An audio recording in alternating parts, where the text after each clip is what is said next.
বিসমিল্লাহির রহমানির রহিম। আর আসসালামু আলাইকুম সবাইরে জানাইলাম। তো আমার খাবারটা তোমরা সাথে শেয়ার করলাম যে বয়েল করিয়া আমি কি খাই ওগুলা। তো আজকে খাইলাম তোরা আর একটু ডিফারেন্ট খানি। তো ওগুলারে বয়েল করিয়া কি করলাম, সবজিগুলা বয়েল করলাম, তারপরে একটু লবণ দিলাম, ব্ল্যাক পেপার দিলাম, আর দিলাম অল্প কিছু চিজ। আর তারপরে খাওয়া দাওয়া করিয়া কি করমু, রান্নার জোগাড় করিয়া নেব। তো রান্না করবো আজকে, বলছিলাম যে সেই দিন পেঁপেগুলা খাটিয়ে রাখছি। তো এখনও দেখাইলাম তোমরা রে। তারপরে আমি পেঁপেটা খাটিলে মু দেখবাই বানাইয়া নিমু আর কি পেঁপেটা। আর পেঁপে বানানোর পরে শিং মাছ বানাইমু। আর শিং মাছ বানাইয়া লবণ দি ভিজাইয়া রাখমু। আর পেঁপেরেও কি করমু, পানি দিয়া একটা বউলের মাঝে ভিজিয়ে রাখমু। তারপরে একটা পেঁয়াজ বয়েল করমু। আর বয়েল করা পেঁয়াজ দিয়া তরকারি রান্না করতে আমার খুব সুবিধা। তো তার জন্য আমি বুঝি চটফট রান্না করিয়া নেব। তো শিং মাছ বানাইয়া রাখলাম। আর এখন একটা কড়াই বইলাম, বিসমিল্লাহির রহমানির রহিম দিয়া দিলাম আমার পরিমাণ মতো অল্প সানফ্লাওয়ার তেল। আর তেল গরম হওয়ার পরে দিমু পেঁয়াজটা বয়েল হইয়া গেছে। তো পেঁয়াজ তো লবণটা একটু কমাইয়া দিই, কারণ যে সময় আমি পেঁয়াজগুলা বয়েল করি, তো পেঁয়াজ বয়েল করার সময় লবণ দিতে হয়, নাইলে পেঁয়াজগুলা তো বয়েল হইতো নাই, আস্তে আস্তে থাকি দিব। তার জন্য তো এখন আমি দিয়া দিব 4 চামচ পরিমাণ মতো, 1 চামচ লবণ। আর সাথে সাথে দিয়া দিব আমার পরিমাণ মতো অল্প মশলা। তো মশলার পরিমাণ থাকবো আধা চামচ মরিচ গুঁড়ো, আধা চামচ হলুদ গুঁড়ো, আর কয়টা জলফাই কাটিয়া রাখছি। তো আজকে জলফাই দিয়েও একটা তরকারি রান্নু, তাও তোমার সাথে শেয়ার করবো। ধৈর্য ধরিয়া যারা পাশে থেকে ভিডিওটা দেখতে পারবা কীভাবে রান্না করি। তো পেঁয়াজটা একটু খসিয়ে গেছে, দিয়া দিলাম আমি বলস কারি পাউডার 1 চামচ। আর তারপরে দিয়া দিমু মরিচ গুঁড়ো আধা চামচ তনে আরও কম। আর আধা চামচ তনে আরও কম দিয়া দিমু হলুদ গুঁড়ো। হলুদের গুঁড়ো সংখ্যা আমি খুব কম খাই তরকারির মাঝে। তো এখন এই ছিল আমার মশলার পরিমাণ। আসলে মাছের তরকারিতে আমি আর অন্য ধরনের কোনো মশলা মিশাই না, তার জন্য শুধু কারি পাউডার আর হলুদ গুঁড়ো আর মরিচ গুঁড়ো ওগুলা দিয়ে আমি মাছ রান্না করি। আর মাঝে মধ্যে ধনিয়া গুঁড়ো দিই। তো সব সময় ধনিয়া গুঁড়ো আমি তরকারিতে ব্যবহার করি না, মাংসের তরকারিতে দিয়া দিই। এখন মশলাটা একটু খসিয়ে গেলে যে পেঁপেগুলা কাটিয়া রাখছিলাম, পেঁপেগুলা দিয়া দিব। তো অপেক্ষা করি মশলাটা আরও কিছু খসিয়ে যাইতো, তারপরে আমি পেঁপে দইয়া ওগুলারে মিশাইয়া দিব। তো পেঁপেটা আনছিলাম অনেক দিনের, সাতকরা পেঁপে, বরই, লেম্বু, আরও কি আনছিলাম, অনেক বাজার করছিলাম, মিষ্টি হদু। তো আনিয়া রাখি দিছিলাম পেঁপেটা, যে হয়তো তাকেও বাজি খাইম। অসুস্থতার কারণে আর ওগুলা রান্নাই করতাম পারি না। তো এখন বুঝলাম কিছুটা সুস্থতা ফিল করলাম, তার জন্য দেখি রান্না করিয়া খাইতে পারি অল্প মশলা দিয়া। তো পেঁপেটাও দেখি ভালো রয়েছে, চূড়া একটু নষ্ট হইয়া যার, তার জন্য আজকে রান্না করিয়া নিলাম। পেঁপে দেওয়ার পরে একটু কষিয়ে নিলাম মশলার সাথে। আর তারপরে দিয়া দিলাম অল্প কিছু পানি। তো অফ ক্যামেরায় দিয়া দিছিলাম অল্প কিছু পানি, দেখতে পারা পানির পরিমাণ। আর এখন ঢাকনা দিয়া ডাকিয়া রাখমু, ভালো করে একটু বলক উঠতে যাইব। আর তারপরে একটু নাড়াচাড়া করব। আমি সুপারি খাইলাম বাইবি নখন বুঝতে পারা, কারণ সুপারি খাইয়া বয়স দিলাম। তো এখন পেঁপেটা বলক বালা করিয়া উঠে গেছে। তো আরবারও আমি নাড়াচাড়া করিয়া নেই। আর নাড়াচাড়া করিয়া নেওয়ার পরে কী করবো, শিং মাছগুলারে লবণ দিয়ে ভিজিয়ে রাখছি, তো ওগুলারে ভালো করে ধুইয়া নেব। তো শিং মাছের যারা বানাওয়ার সময় দেখতে পারবা এইভাবে মাঝে দিয়া ফাড়া দিলে খালা সুতার মতন অনেক বড় একটা সুতা বার হয়। তো ওগুলারে বাখরিয়া নিলাম আর লবণ দিয়া ভালো করে দইয়া নিলাম। আর অর্ধেক শিং মাছগুলা দিয়া দিলাম পেঁপের মাঝে। আর সাথে থাকলে দেখতে পারবা আরও অল্প কিছু মাছ দিয়া আর একটা তরকারি রান্না করবো। আজকে দুইটা তরকারি তোমাদের সাথে শেয়ার করলাম। তো যারা ধৈর্য ধরিয়া এতক্ষণ আমারে এত সাপোর্ট দিছ, তো সকলকে অসংখ্য ধন্যবাদ।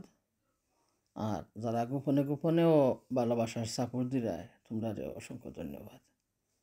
তো মাছটা দেওয়ার পরে একটু কষিয়ে নিলাম পেঁপের সাথে। আর তারপরে দিয়া দিব এখন আমার পরিমাণ মতো জোল। আর জোল দেওয়ার পরে কী করবো, নাড়াচাড়া করিয়া বাখর পাতা খাটিয়া দইয়া নিমু। আর তারপরে দিমু বাখর পাতা। তো বাখর পাতার পরিমাণ যে জেলা বালা পাও এইভাবে দিতে পারো। তো আমি জেলা বালা পাই ওভাবেও দিয়ে দিলাম। তখন বাখর পাতারে খাটিয়া নিলাম। আর তারপরে আমার পরিমাণ মতো দিয়া দিলাম কিছু বাখর পাতা। তো বাখর পাতার পরিমাণ যে জেলা খাও ওগুলোও দিতে পারবা। আর তরকারি যত বেশি থাকে রান্না করছো জিনিসের পরিমাণ বুঝিয়াও দেওয়া যায়। তো আমি তো অল্প কিছু তরকারি রান্না করছি, একটা পেঁপে, তার জন্য বাখর পাতাও কিছু কম দিছি আর মশলাও কম দিছি। কারণ আমার তো গ্যাস্ট্রিক আলসারে বেশি কষ্ট পাইলাম। তবুও দেখি রান্না করিয়া যদি খাইতাম পারি, আল্লাহর হুকুম না হইলে তো খাইতাম নাও পারি। তো দেখছো হইয়া গেছে বক বক করিয়া আমার তরকারিটা। আসলে খাইছি আল্লাহর রহমতে, মজাও হয়েছে। তো ওইভাবে রান্না করিয়া দেখতে পারো তুমি। তাই পাতলা জলে পেঁপে শিং মাছ। তারপরে আবারও বিসমিল্লাহির রহমানির রহিম বসিয়ে দিলাম একটা কড়াই। আর আমার পরিমাণ মতো দিয়া দিছি তেল। আর আস্ত একটা রসুন সুন্দর করিয়া কুচি কুচি করিয়া নিছি চেঁচিয়া। আর তারপরে তেলের মাঝে দিয়া দিছি। জলপাই রান্না করবো তো বেশি করিয়া রসুন দিলাম। আর রসুনটা একটু ব্রাউন হইব, তারপরে অল্প পেঁয়াজ দিব। তো একটা পেঁয়াজ দিতাম না, আজকে অর্ধেক পেঁয়াজ দিব। বয়েল করা একটা অর্ধেক পেঁয়াজ দিয়া দিলাম। আর দিয়া দিব পরিমাণ মতো কিছু লবণ। তো পাশে থাকরায় দেখরায় কইবাই পাইবি নকল খিলা হয় আমার রান্নাটা। যদি তোমরা কাছে ভালো লাগে শেয়ার দিতে পারো। আর যারা শেয়ার দিরায় তাদের অসংখ্য ধন্যবাদ। বেশিরভাগ তো নাতিবাই ভিডিওগুলো শেয়ার দেন।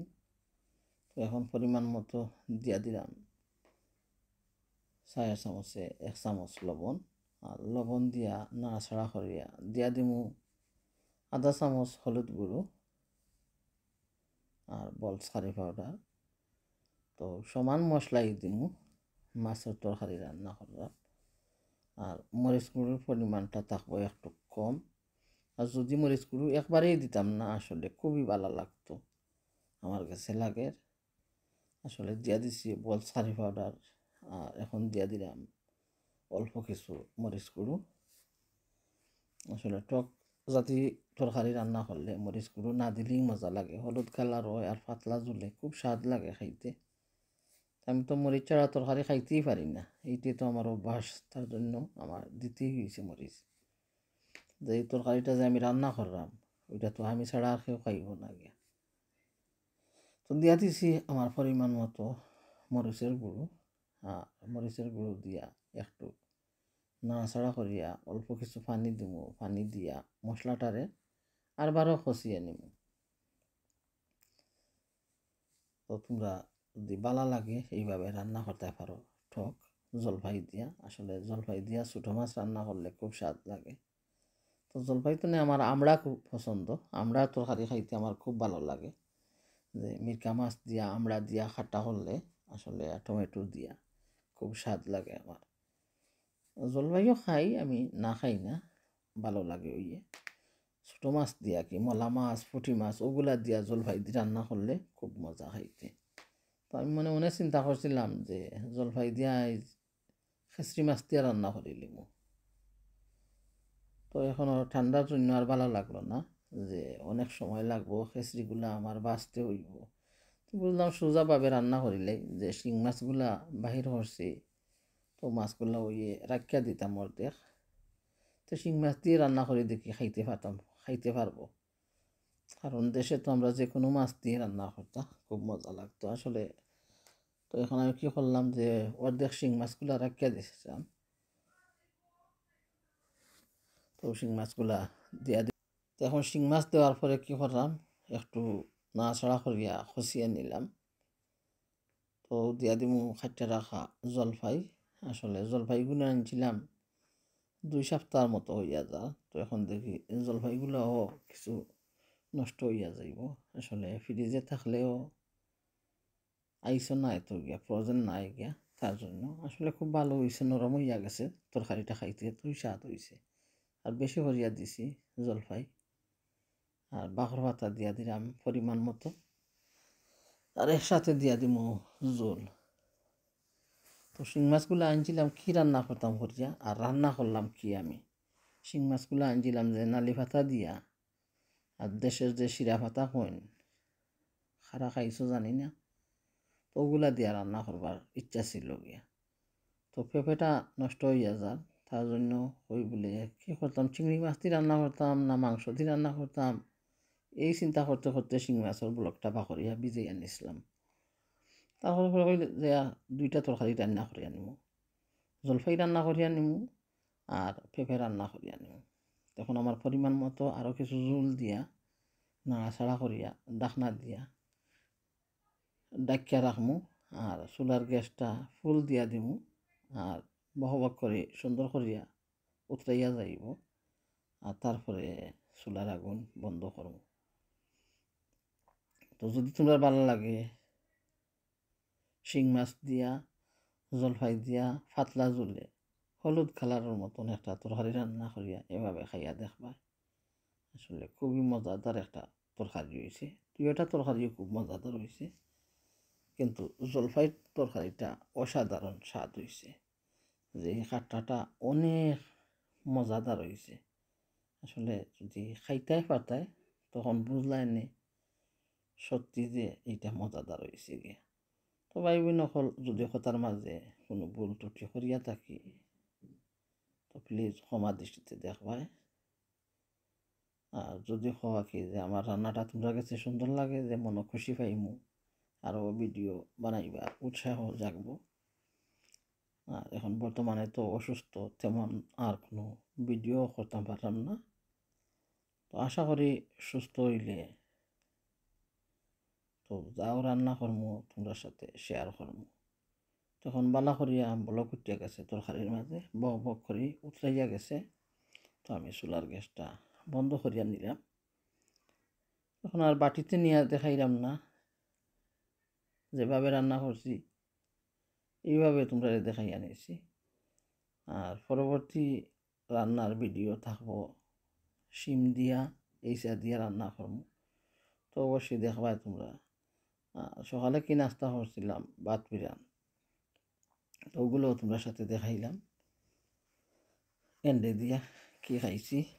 তো পরবর্তী ভিডিও লাগি অপেক্ষা করবা। পরবর্তী ভিডিও আইব শিম দিয়া বড় ইসা মাছ দিয়া রান্না করমু। তো আজকের মতন ওখানেই বিদায় নিলাম। সবাই ভালো থাকবায়, সুস্থ থাকবায়, আর কারো ভালো লাগলে কইবাই আমার রেসিপিগুলা কেমন হয়েছে। সাধারণভাবে গরু রান্না করছি নিজে খাওয়ার জন্য। তো আল্লাহ হাফেজ ভাই বোন সকল, আসসালামু আলাইকুম ওরহমতুল্লাহি ওবারাকাতু। পান আছে দোয়া, কেউ যদি সুপারি খাইতে চাও সুপারিও খাইতে পারবাই। আর বড় বড় চিংড়িগুলো ভিজাইয়া রাখছি, শিম খাইটিয়া ভিজাইয়া রাখছি। তারপরে দেখবা পরবর্তীতে কীভাবে রান্না করি আসবো তোমাদের জন্য।